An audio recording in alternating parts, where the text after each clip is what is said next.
This is Lesson 12.5, Politics and the State in Western Europe. How did nation-states develop in this period? And we're still talking about the Renaissance.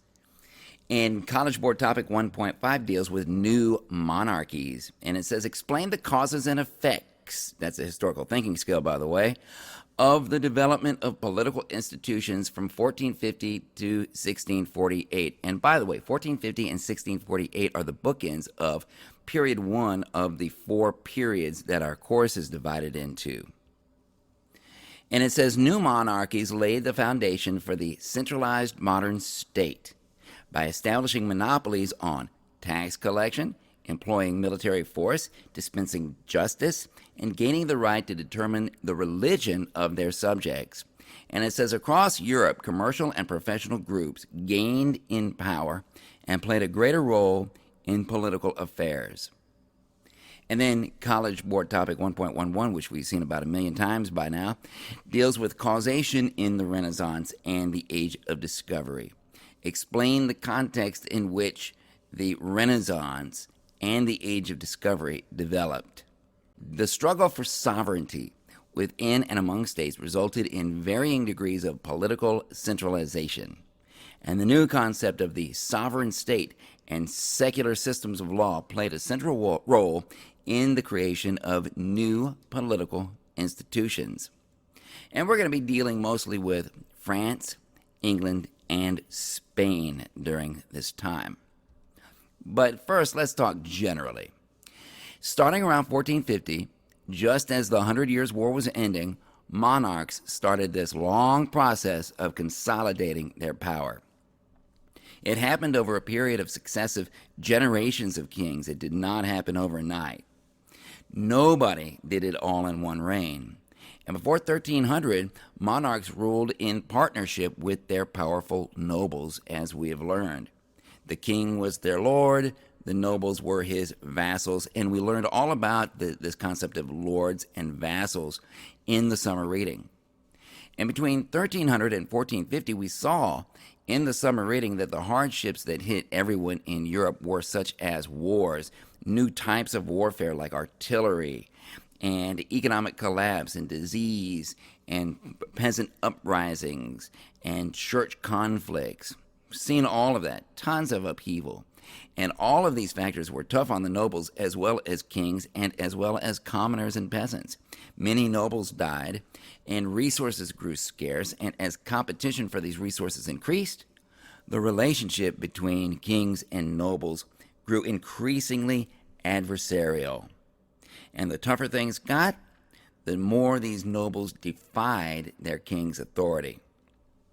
And we see a pattern of kings coming to the understanding that if they wanted to stay in power and rule, then their power would have to increase and the power of their nobility would have to decrease.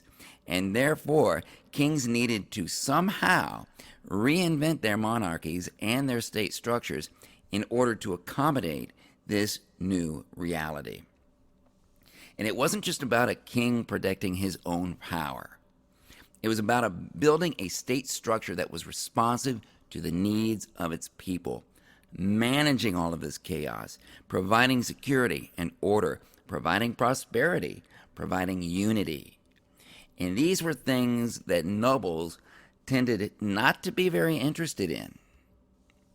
Now, why do we care today about whether or not kings way back then were able to consolidate their power and their authority and their sovereignty? And the reason is this. Well, look at that picture at the bottom right. Because our modern states today have much more in common with those new monarchies than we would think. Our modern states today are really the direct children of the modern states that those monarchs way back then eventually managed to create. Think of that. Think about this. Countries today have strong central authority. They have a large governing class. They have large armies. They have political sovereignty. They have national borders. They have a structured tax system, and that's just for starters. And this struggle was going to last, like I said, generations and even centuries. And there was more than one way to consolidate a king's power. There were actually many ways. But a king had to work them all. and work them aggressively and consistently in order to build and sustain a powerful centralized state structure. There was no magic bullet that could accomplish it all.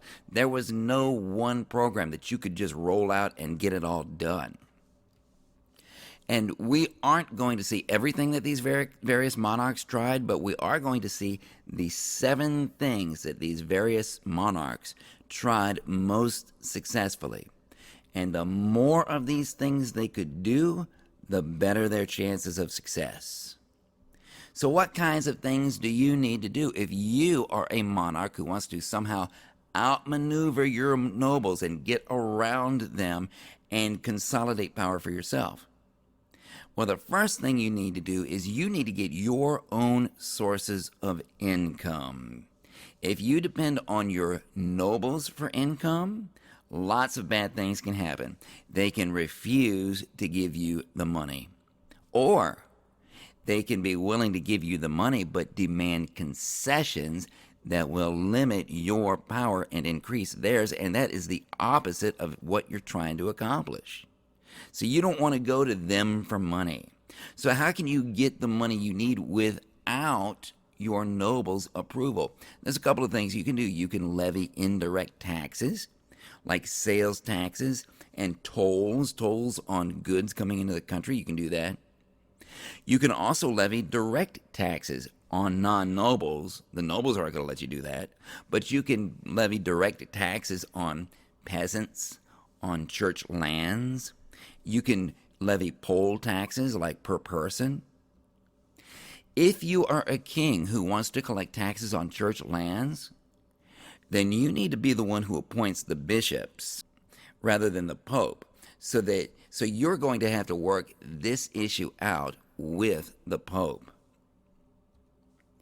Here's a really efficient way of getting a really large income. You can sell government offices for big money. Hey, look, your bureaucracy is expanding anyway. You need more government bureaucrats.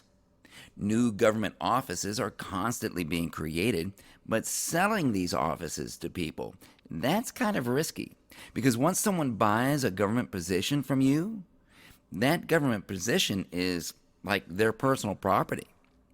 You sell them the office hoping that they will do a good job and not cheat you. You can also sell noble titles for big money. You can create noble titles and you can sell them to wealthy commoners who have never ridden a war horse like your old nobles have. They've never worn a suit of armor. They've never fought in a battle in their lives. You just put a robe on them and you do a ceremony and you pronounce them lords and you take their money. And hopefully you have created a nobleman here who is loyal to you out of gratitude. Your old nobles, who have been nobles for a long time, for generations, because they're not going to like it because you are literally deflating the value of their nobility by creating all these nobles. Because the more noble titles you create, the less each noble title is worth, but you don't care because you hate those nobles anyway. So that's the revenue issue. But the second thing you need to do as a king who is trying to consolidate power is you need to establish your state's sovereignty. And that means you need well-established borders, no gray areas. And you need a monopoly on the use of force within those borders. And you need a monopoly on the instruments of justice within those borders. The courts, your court, they need to be your court. The police, all within those borders. You need to control that. The third thing you need to do as a monarch who's trying to consolidate their power is you need to work the nobles out of your government. And there's no better time for that. There's a renaissance going on. And you know what that means? That means there's lots of highly capable, non-noble people like bankers and lawyers and accountants and bureaucrats and professionals out there. And you can hire these people to replace some of your nobles. That is not going to happen overnight. That's going to take some time. The fourth thing that you can do as a king who's trying to consolidate his power is you can charge your nobles with treason and other crimes. Now, If you're going to pull this off, you need to have a court and a legal system that can actually convict these nobles of the charges that you are bringing. Because if they have a jury of their peers, and all their peers are their fellow nobles, they are not likely to convict one of their own people.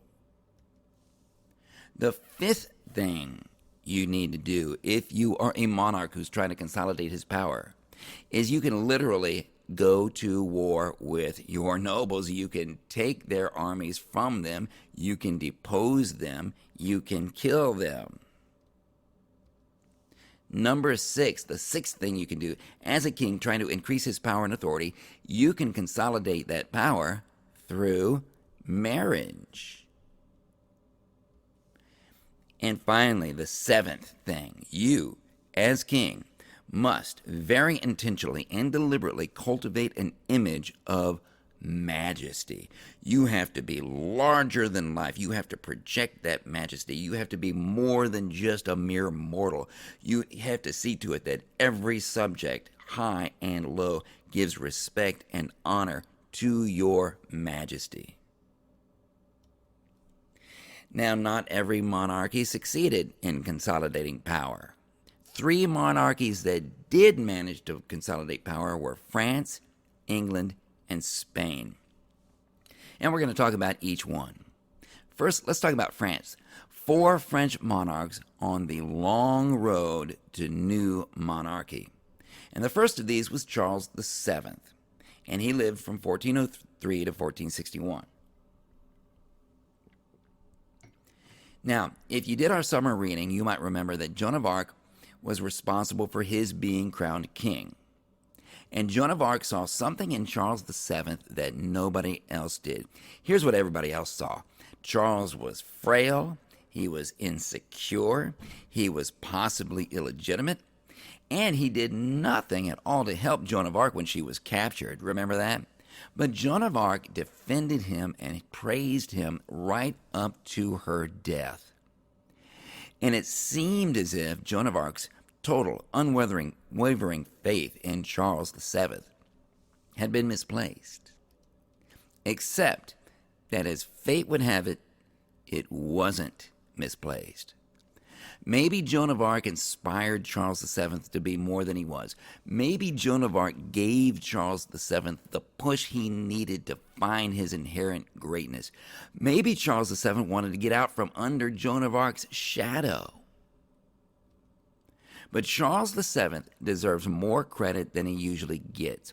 He reigned in France during one of the lowest points in French history, and yet he slogged it out as king for 39 years, from 1422 to 1461. Charles VII had 5, not bad, 5 major accomplishments. Number 1, he created the first royal army in Europe in 1,000 years. It was a permanent, standing army that remained active in peace and war, ready to fight in times of both peace and war. It was recruited, it was uniformed, and it was paid for by Charles VII's own government. And this army fought exclusively for the crown and no one else. And it was stationed in permanent bases throughout France. And Charles VII used that army as he wished. Armies are expensive. Half of Charles VII's tax revenues went to pay for this army. Number 2, Charles VII created a new tax revenues that went directly to his government, including sales taxes and direct taxes on landed peasants who owned land, not nobles, because they weren't going to put up with that. 3, Charles VII finally got the English out of France, and that is no small trick. The only territory that England still had was the town of Calais, and that ended the 100 Years' War in 1453. Charles VII packed the royal council with professional bureaucrats rather than more nobles. And Charles VII issued the Pragmatic Sanction of Bourges in 1438. Now, this Pragmatic Sanction of Bourges greatly limited the Pope's power in France in several areas, particularly in the area of church office appointments and money. Popes lobbied to get that Pragmatic Sanction of Bourges repealed for decades. So French kings that came after Charles, they would often make false promises to repeal it. Oh yeah, I'll get rid of that, in order to get popes to make decisions in France's favor. Then they would break their promise and just keep the sanction. And this brings us to Louis XI, 1461 to 1483. This was Charles's son. And Louis XI was so good at spinning webs of conspiracy and plots and deceit that he was called the Spider King, or the Universal Spider. Louis XI also created a web, get it, a web of post roads throughout France to make travel and communication faster. Louis XI almost didn't become king. Louis XI and his father Charles VII didn't get along because of all of Louis's intrigues. And in 1451, Louis married Charlotte of Savoy. And his purpose in doing this was to bring the province of Savoy in the east of France into the family.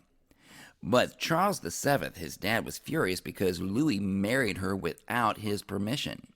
Also, Louis was 27 years old, and Charlotte of Savoy was 9. She had actually been betrothed to someone else at the age of, no kidding, 1 year old.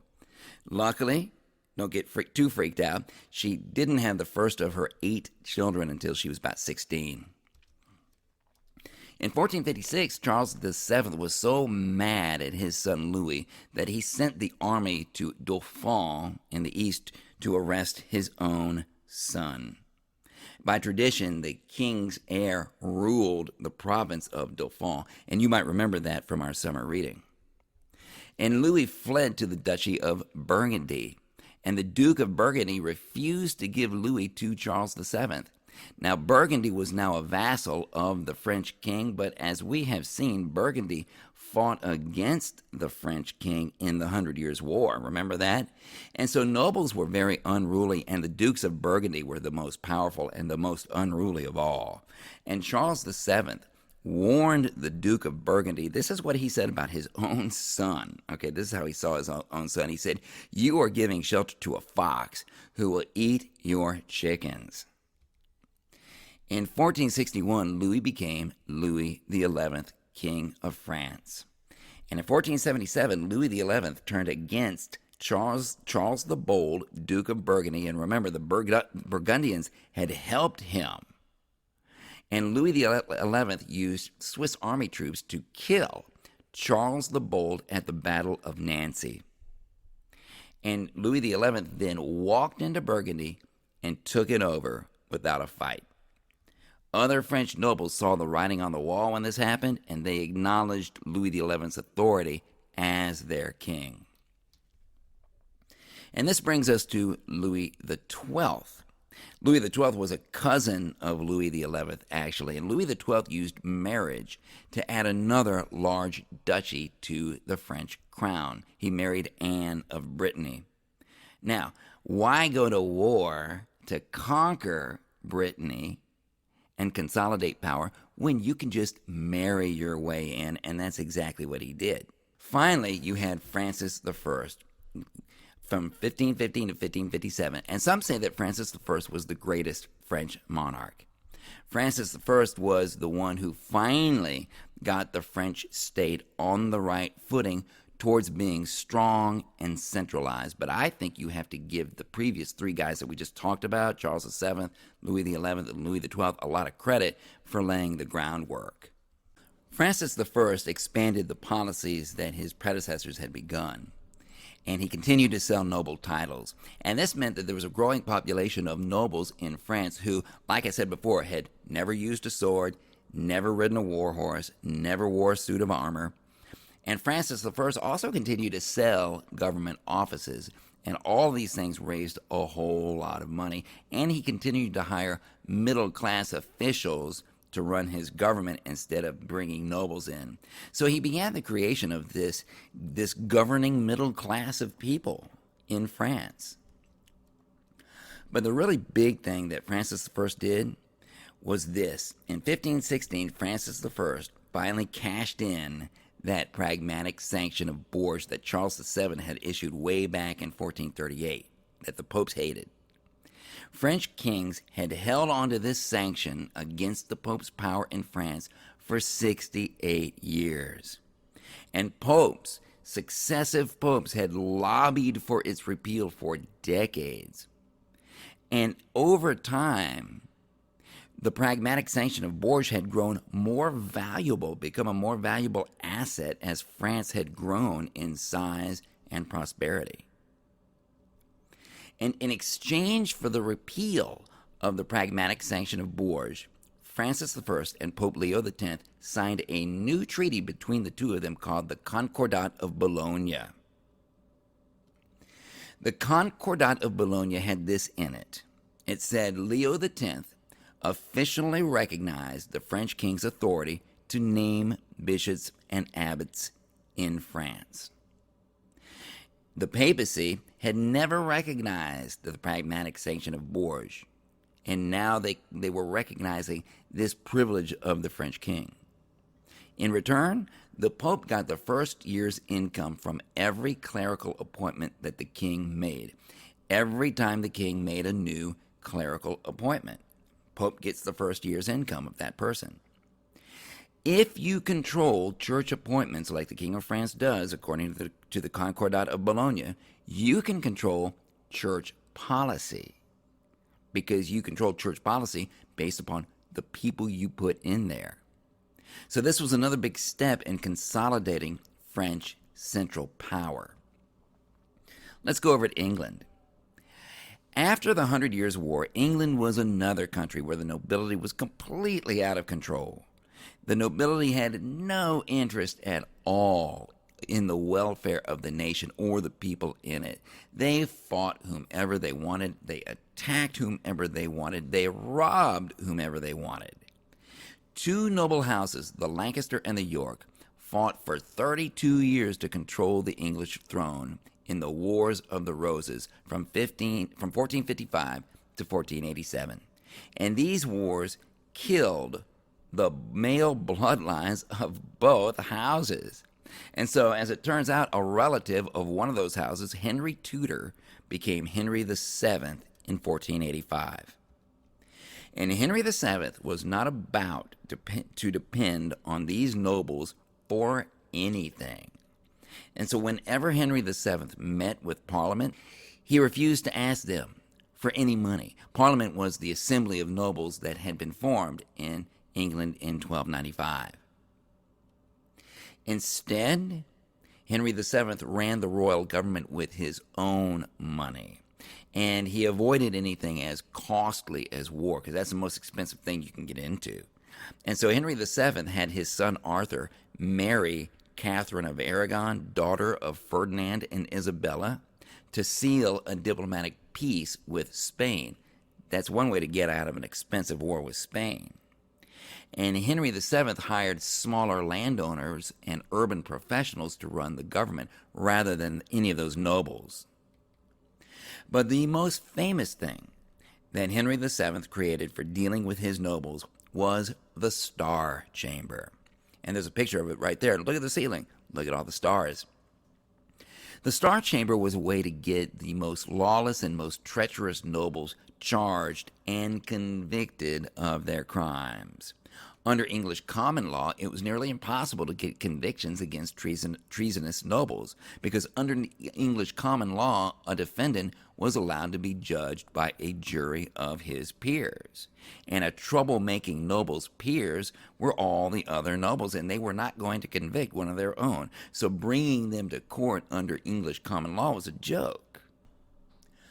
But nothing prevented Henry VII from creating a special royal court that operated under the recently Renaissance-revived Justinian Roman law from the old Byzantine Empire. Roman law didn't give a defendant a jury of his peers. Instead, judgment was rendered by a judge appointed by the king. Henry VII's nobles didn't like the Star Chamber, but there was nothing they could do about it. Henry VII's separate Star Chamber court was perfectly legal at the time. So Henry VII got rid of a lot of enemies with the Star Chamber. Spain. Ferdinand and Isabella, the unification of Spain, the reconquista, the conquest of Granada, the Spanish Inquisition, everybody's heard of that, the Jews, the conversos, Jewishness, even Christopher Columbus. How do all these various people and concepts that we've always heard of dovetail into one unified narrative that we can follow? Well, hopefully it'll happen like this. So let's talk about Spain. Some background about Ferdinand and Isabella. Spanish society was ethnically and religiously complex. Spain was known as the land of three religions: Catholicism, Judaism, and Islam. Politically, the Iberian Peninsula, that's where Spain and Portugal are, that was a hodgepodge of rival kingdoms: Castile and Aragon and Navarre and Portugal and Granada, an Islamic kingdom in the south. So when we say Spain at this point, we're not really talking about a politically unified state. Muslims had taken almost all of the entire Iberian Peninsula from the Visigoths way back in the 8th century. And during the High Middle Ages, Christian kingdoms had begun to expand southward, and by 1350, Islamic territory in Spain was really just the single kingdom of Granada. That was all that was really left. Spain also had a very old and unusually large Jewish population, and all of this posed challenges. The Castilians, people of Castile, felt that they had the right to rule the entire Iberian Peninsula. Other kingdoms did not feel that way. So therefore, there was frequent warfare among the Christian kingdoms. For example, the War of the Two Peters. The War of the Two Peters lasted from 1356 to the 1380s. And the king of Aragon was Peter the Ceremonious, and the king of Castile was Peter the Cruel. And Peter the Cruel allied himself with Carlos the Bad. I'm not making these names up, by the way. Carlos the Bad of Navarre, Edward of Wales, the Black Prince, and Peter the Cruel of Portugal. Yes, there were two kings at the same time who were both called Peter the Cruel. And Peter the Ceremonious of Castile managed to fight them all off. And like England and France, Spain also experienced a lot of peasant revolts and resistance to serfdom, like we read about in the summer reading that we read about with the Jacquerie in France and the English peasants' revolt in England. And so we learned about these other peasants' revolts in the summer reading room, and people were willing to fight for their freedom after the Black Death, and they often tried to intimidate their lords into freeing them. For example, peasants would sometimes dig open graves in the middle of the night right in front of their lord's castle with marks on the graves that had the names of the inhabitants of the castle, and the message was clear: set us free or you will wind up in this grave. And the kingdom of Aragon and Catalonia was actually under Aragon, had a lot of serfs who wanted their freedom. And there were fewer serfs as you got close to the Muslim frontier. Peasants didn't want to live in these more dangerous areas that were vulnerable to Muslim raids, so lords had to make concessions to get them to be willing to live there, like, for example, not making them serfs anymore. Serfs could possibly even raise enough money to buy their freedom en masse, like an entire nation, entire community of serfs raising enough money to buy all of their freedom at the same time. And in 1455, all the serfs in the entire country of Aragon collected enough money to buy their total emancipation from serfdom. And the king of Aragon, John II, Ferdinand's dad, he accepted the money and he abolished the serfdom. But then his nobles resisted. So John II of Aragon was forced to renege on the arrangement the very next year. Well, of course, as you can imagine, the peasants revolted. But this time, John II, King of Aragon, he sided with the peasants against his own nobles. Now, the townspeople of the various towns in Aragon, they sided with the nobles against the peasants and against the king. John II was not popular with the townspeople in Aragon. They kind of felt like he had mistreated his own family members. And so in 1462, the situation in the kingdom of Aragon and Catalonia, remember they're together, right, erupted into a full-blown half-peasant revolt, half-civil war. And it was very long and very destructive. And the kingdom of Aragon and Catalonia never really recovered. But the kingdom of Castile benefited from this entire situation, because John II's only allies were the peasants, and that was not enough for him to win. John II needed more help, and so he appealed to the kingdom of Castile for help. And in 1466, John II proposed an alliance with Castile. The heiress to the throne of Castile was Isabella. And so in 1469, John II's son Ferdinand married Isabella. And so by 1472, Castile had helped John II regain his control of Aragon. Now, in 1474, Isabella's father, the King of Castile, died. And Castile then experienced a 5-year war of succession to its throne, because they were disputing Isabella's right to be her father's heir. And this time, it was John II of Aragon helping his daughter-in-law Isabella secure the throne of Castile.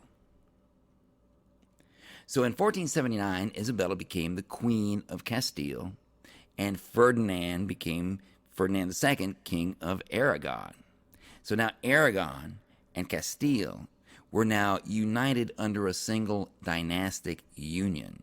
Now, in order to make this work, Ferdinand had to promise Castile, the other country, right, his wife's country, that he would respect Castilian autonomy throughout their marriage. For example, each monarch had his and her own parliament and own advisors. So Ferdinand II had limitations on his authority. But the momentum was now on the side of Spanish unification. Ferdinand and Isabella became famous for being the rulers who conquered the last Muslim state in Spain. Now, way over in southeastern Europe, the Ottoman Turks had taken a lot of territory, and they seemed unbeatable, and we'll talk about that more later.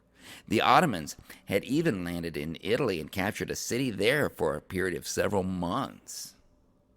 So they were on the move. So Europeans were relieved to see a Christian kingdom win one for a change, win one for the Christians.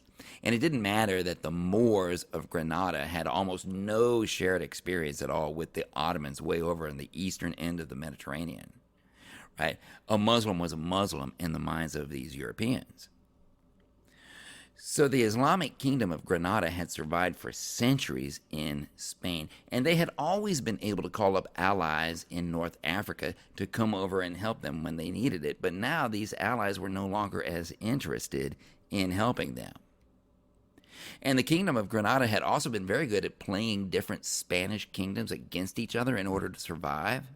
They had actually been vassals of Castile, at some point. They had also paid tribute to Castile in the past, and they switched sides and switched alliances whenever it was to their advantage. But now they couldn't do that anymore, right? Now there was this marriage between Ferdinand and Isabella, and this meant that Granada couldn't play sides. Ferdinand and Isabella also both needed a significant popularity boost. Neither had come to power without creating a lot of bad feelings among their own people. And they needed to create a national mission that all the people could get behind. So in 1482, the Conquest of Granada began. And the Conquest of Granada was a long, tough slog. It lasted 10 years until 1492, and the territory around Granada was very mountainous, and this favored the defenders, right? And so during this war, there were no pitched battles out in the middle of a field somewhere. Instead, it was a 10-year-long series of grinding sieges, town after town and castle after castle. The conquest of Granada was enormously expensive. Now, everybody knows the story of how Ferdinand and Isabella were constantly giving Christopher Columbus the brush off, telling him, oh, we can't give you any ships to go go across the Atlantic because they didn't have any money to spare for his expedition. But what most people don't know is they were not lying. They really were seriously broke. They did not have the money. And so Ferdinand and Isabella issued calls to the Pope to issue the sale of crusade indulgences to help finance the war, which the Pope did. Sometimes it looked like the entire campaign was going to bog down totally. And that's when Ferdinand would play this trick. He would bring Isabella up to the front and parade her in front of whatever town they were besieging. And Ferdinand's message to the defenders was this: I'm not going anywhere. I'm not going home. I've got my wife down here with me. I've got my family down here with me, and I am not going anywhere. And that tactic was very effective. It was so effective, it even got one town to surrender on the spot. And in 1492, Ferdinand II received the keys to the famous Alhambra fortress. And upon receiving those keys, the reconquista, right, the taking back of Spain by Christian kingdoms, was finally over. Ferdinand and Isabella became superstars throughout Europe. The Pope rewarded them with all kinds of grand titles. Some commentators said that this signaled the collapse of the entire Islamic world. Some people predicted that Ferdinand was going to lead Christian armies all the way back to Jerusalem. Some said that the end of the world was at hand, which was not a bad thing if Islam is dead and all the Christians are supposedly going to be swept up into heaven. Ferdinand briefly considered going after Jerusalem, but then he decided that idea was crazy, so he didn't do it. Religious unity in Spain. So a few months after Granada fell, the entire Jewish population of Spain was expelled from the country. They were given a choice: convert to Christianity or leave. They were given 4 months to decide. They could not take any valuable property with them, and most decided to leave, but thousands became Christians. 10 years later, same thing happened to all the Muslims. All the Muslims were expelled from Spain. When and why did Ferdinand and Isabella decide to expel all the Jews from Spain? It's kind of a mystery. And Ferdinand and Isabella may have been acting in the euphoria of the moment, just finished the Reconquista, just conquered Granada, and that may have been one of the reasons that they decided to go ahead and do that. And but there were reasons that the act looked like it was impulsive. Ferdinand and Isabella, they had been appointing Jews as royal government officials practically right up to the moment of the expulsions. And back in 1477, Jews had been attacked by Christians in the Castilian town of Trujillo. And Isabella ordered those attacks to stop. And Isabella wrote in an official decree, all the Jews in my kingdom are mine and are under my shelter and protection, and it is up to me to defend and protect them and to maintain their rights. Before 1492, Ferdinand and Isabella had always treated Jews and Muslims fairly well. Jews had often been useful as go-betweens between the Christian world and the Muslim world. So they had to treat Muslims okay because Muslims could always free into Muslim enclaves like Granada. But now that Granada was gone, there was no need to be so nice to either population. So the coming of peace to the Iberian Peninsula was really not a good thing for Jews or Muslims. Ferdinand and Isabella themselves gave this reason for the expulsion of the Jews. The presence of Jews was causing certain Christians to convert to Judaism, and this was a big problem in Spain, supposedly. And one way to deal with this supposed problem was to expel all the Jews and Muslims so that these Christians would not be tempted to go over to Judaism. The Spanish Inquisition. Everybody's heard of it. Let's talk about it. Ferdinand and Isabella were responsible for the Spanish Inquisition starting in 1480, but its background started over a century before that.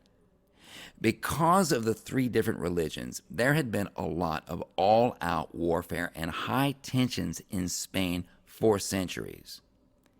And in the second half of the 1300s, Jewish-Christian relations were often violent, and two fiery preachers in particular can be connected to this violence: Ferran Martinez in Castile and St. Vincent Ferrer in Aragon. This violence had its roots with blaming Jews for the Black Death. And in the 1370s and 1380s and 1390s, these attacks continued, and Jews were often accused of acts of defamation of the Eucharist. They were accused of literally breaking into churches and stealing the communion bread and desecrating it. And people believed these accusations. And they were accused of kidnapping Christian children and performing torturous, mutilating rituals on them. And once the accusations were leveled, the tendency was for local Christians to attack their Jewish neighbors. And in 1391, there had been a series of pogroms, and a pogrom is kind of a preemptive strike, if you will, a get them first strike, if you will, attack on Jews throughout Spain that was so violent that these pogroms literally changed the course of Spanish history. And it was set in motion by a judge in a minor ecclesiastical court named Ferran Martinez. And so a lot of times they'll say, well, FL, 14th century for when he was born, which means we have really no idea when he was born or how long he lived. He lived mostly in the city of Sevilla, what we call Seville, which was in Castile. And in 1378, he started agitating against Jews, and he summoned Jews to his court for supposed crimes. Now, doing this was illegal for Ferran Martinez. Jews were supposed to answer to royal courts only, not his ecclesiastical court. And he also incited his followers to attack Jewish synagogues. And the king of Castile and the bishop of Sevilla both ordered Ferran Martinez to cease and desist numerous times, and Martinez would always obey for a little while until things got settled down, and then he just started up again and resumed his anti-Jewish agitations. And in 1390, the king of Castile died, leaving a small child as the heir to his throne, and Martinez took this as an opportunity to become more active and more bold in his anti-Jewish activities. And he began to order his own clergy in various towns to attack synagogues. In 1391, he had Christians storm the Jewish quarter of Sevilla, and they demanded that Jews convert to Christianity or be put to death immediately, and the Jewish quarter in that town was left in ruins. And this touched off a wave of similar attacks throughout Spain that lasted the entire summer of 1391. 1/3 of all the Jews of Castile and Aragon died or converted. Many Jews fled to royal castles and didn't set foot outside the walls of these castles for years. And in the decades after 1391, Jews steadily converted to Christianity. And by the time of Ferdinand and Isabella, all those years later, you had formerly Jewish families who had been Christians for multiple generations. Around the same time, you had another popular preacher named St. Vincent Ferrer of Valencia, who lived from 1350 to 1419. So he also lived decades before Ferdinand and Isabella. Now, Valencia was located in Aragon, and he saw it as his mission to convert Jews. He got royal permission to force Jews to go to their local synagogues and listen to him preach in their synagogues about converting. And while that would be happening, angry Christian mobs would often gather outside these synagogues while he preached. And no surprise, St. Vincent Ferrer got a lot of converts. Jews who converted to Christianity were called conversos, and there were many of them. Many conversos achieved great prominence even in the Catholic clergy. For example, a prominent rabbi named Solomon Halevi converted in 1391 amid all of this violence, and he changed his name to Pablo de Santa Maria, and he became an archbishop in the church. And his sons also rose to prominent church positions. He took part in the persecution of Jews after his conversion, but his wife refused to convert and remained a Jew for the rest of her life. And the fact that many conversos thrived so successfully after converting to Christianity created a lot of resentment in Spain. Often those who argued most forcefully for the conversion of Jews were the same ones who were most hostile to the conversos. And there was also a great deal of suspicion of conversos. They had converted, but they had converted out of fear and violence rather than actual personal choice. So, were they true Christians? Or were they secretly practicing Judaism in their hearts and in their homes, observing the Sabbath and Yom Kippur and avoiding pork? Were these accusations true? Well, some more recent conversos probably were still doing Jewish practices, if only out of habit. Such Jewish practices most likely faded over time as generations passed, but the accusations against them did not fade.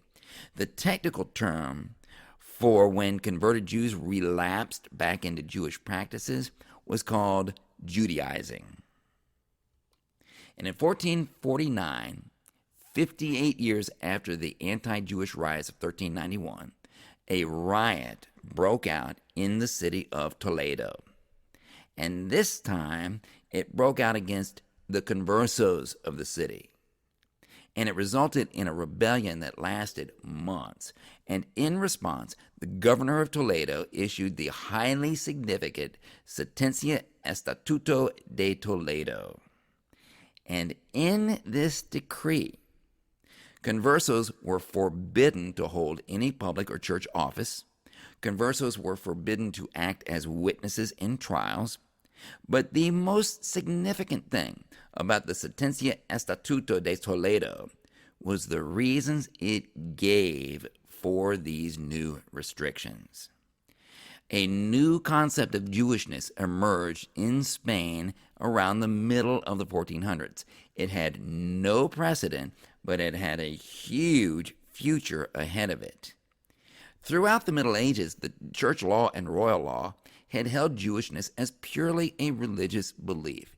It was 100% your beliefs that made you Jewish or Christian. Jews who converted to Christianity were simply no longer Jewish, and that was the end of the matter. And this had been the official position of popes and kings throughout the 1400s. But then around about the 1450s, a new concept of Jewishness came out. Jewishness was seen not so much as a matter of faith and choice. Jewishness was increasingly seen as a matter of biology, ancestry, descent, and blood. And remember, back in our summer reading room, we saw this notion of characteristics being carried by one's blood starting to take shape in Europe. Now, the thing about your blood is you can't choose it. You can't lose it, even through conversion. And this was the first official document where you see this notion of Jewishness right here in the Sentencia-Estatuto de Toledo. And it restricted the rights not just of conversos, but also upon the descendants of conversos forever. In other words, conversos and their descendants still and forever Jewish. Local churches and monasteries started following this lead with their own policies.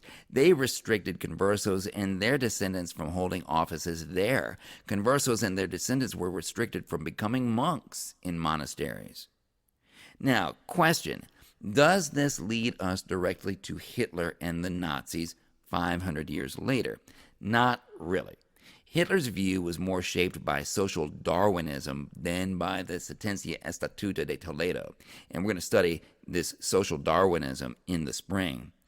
But you do have the first emergence of the biological notion of Jewishness happening right here. And from this point on, the notion of purity of blood became extremely important in Spain, and people went to great lengths to prove their purity of blood. Kings bought into this notion, and by 1550, purity of blood was a prerequisite for holding every public office in Spain. Conversos were technically still Christians, but that made them fair game for anyone who wanted to accuse them of heresy. The Spanish Inquisition had an authority over the conversos that they didn't have over the Jews, unless, of course, those Jews were fermenting heretical beliefs among Christians. So around the 1460s, people hostile to conversos began campaigning for Castilian kings to get permission from the Pope to investigate conversos to determine whether or not they might be crypto-Jews, hidden Jews. Spain didn't have much of a history with inquisitions. An inquisition would have to be formed from scratch if it was to be in Spain. And so Ferdinand and Isabella decided to create an inquisition in 1478, and they secured permission from the Pope to set that up. Its methods were not all that different from other inquisitions in European history. But what made the Spanish Inquisition unique was the amount of royal control that Ferdinand and Isabella had over it versus ecclesiastical church control. The Spanish Inquisition functioned basically as an extension of the crown rather than an extension of the church. Ferdinand and Isabella started appointing inquisitors in 1480, and soon these inquisitors were everywhere in Castile, and the papacy soon regretted giving its permission to them in 1482 because the Pope wrote to the inquisitors that they were to allow appeals of convictions to go only directly to the Pope. In other words, you convict somebody of Judaizing, you convict a converso, and he appeals, that appeal needs to go to me. And this way the Pope would have some kind of judicial review over what the Spanish Inquisition was doing. Well, Ferdinand II blocked the Pope's order, and he redirected all appeals to come directly to him instead of the Pope. So how did the Spanish Inquisition operate? Well, a town had a permanent inquisitorial tribunal and court with a full-time staff, any town. And they collected evidence and testimony and statements and depositions from various people. And then they would summon witnesses. And they also had a network of spies who collected information. Once they suspected a converso of Judaizing, they arrested the person. They confiscated his property. In theory, the confiscated property would be used to pay for the accused expenses, right? But in practice, these officials often pilfered the property, took it for themselves. Charges of heresy could also be brought against people who were dead. Therefore, inherited property from such people, that could also be seized. So you could lose property to the Inquisition even if you were under no suspicion yourself if you inherited that property from a dead person that they decided they wanted to accuse. The imprisonment was actually not too bad. It was okay. The food was okay. The rooms were okay. But the problem was you could wait for years before the Inquisition got around to giving you your day in court. And contact with the outside world was kept to a minimum. Your most frequent visitor while you were in prison were the inquisitors. They would visit you 3 times before your trial and ask you to confess. But they would not tell you what you were accused of. You got to confess, but we're not going to tell you what you're accused of. Instead, the charges were actually withheld from the accused until the moment of the trial. Why was withholding the charges from the accused common? Well, the idea was that this kept the prisoner guessing what the inquisitor may or may not know. And this was a great way to get prisoners to divulge information that the inquisitor hadn't known before. So what was the trial like in the Spanish Inquisition? Well, for one thing, it was held in extreme secrecy. The only people there were court officials. And your trial was the first time you were informed of the charges against you, and you had to answer to these charges on the spot. No time to prepare. Now, you might get to see some evidence, but not all the evidence against you, and you were not given the names of people who had testified against you. This was supposedly to keep you from having them killed, but it also made it hard for you to defend yourself. You did get a defense lawyer, however, but your defense lawyer worked for the Inquisition. Now, if he thought you were innocent, he was expected to tell the court, and the court took the opinion of your defense lawyer seriously. But you could not talk to your defense lawyer privately or even outside the courtroom at all. Your best hope of getting these charges dropped was this: to discredit those who testified against you. But you don't know their names. Now, there's still a way to do it. You could name all the people in your life who had mortal hatred of you and who would love to get you in trouble with the Inquisition. And if the people you named were among those who testified against you, and it was verified that they really did hate you, the charges were dropped.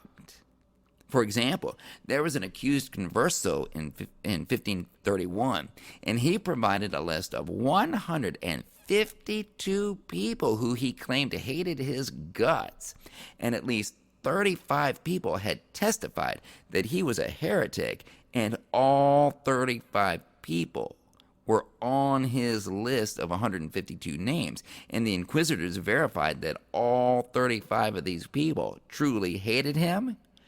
All charges against the accused, all charges dropped.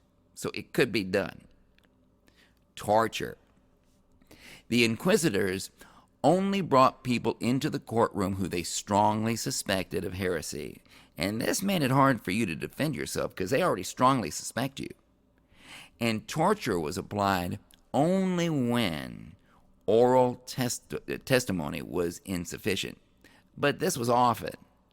Inquisitors used your standard methods of torture. The most popular was dislocation of the limbs. And the torture procedure was like this. You were brought into the torture room, and you were shown the torture instruments, and you were given one last chance to confess. And if you confessed, you were sent back to your cell, and no torture was applied. If you didn't confess, torture was applied. And if you confessed under torture, the torture would be stopped and you'd be sent back to your cell. But a confession under torture was not legally admissible. So the next day, you were taken back to the torture room to confess again, but this time freely. However, you still had the threat of torture hanging over you. Punishment. Once you confessed, your punishment was not made known to you until you went through a public ceremony called the auto da fe, act of faith. And these ceremonies, these auto da fe's, were always well attended, and the sentences were read aloud. So you can't imagine how humiliating that must have been. First-time offenders got this thing called reconciliation.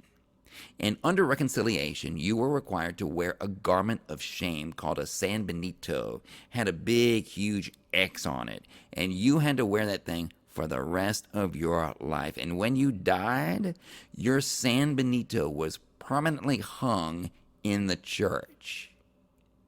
Second-time offenders got what they called relaxation. Relaxation sounds great, but that is not a good thing. Relaxation meant that you were handed over to secular authorities for execution, and this was usually being burned. So the Spanish Inquisition's connection with the 1492 expulsion of Jews.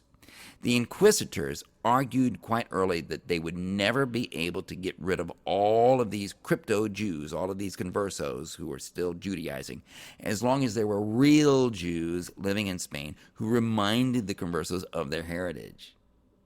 And in the 1480s, some local towns experimented with expulsion to see if it worked, and it seems likely to historians, though not definite, that the 1492 expulsion of Jews from Spain was at the behest of these inquisitors to get rid of Judaizing once and for all.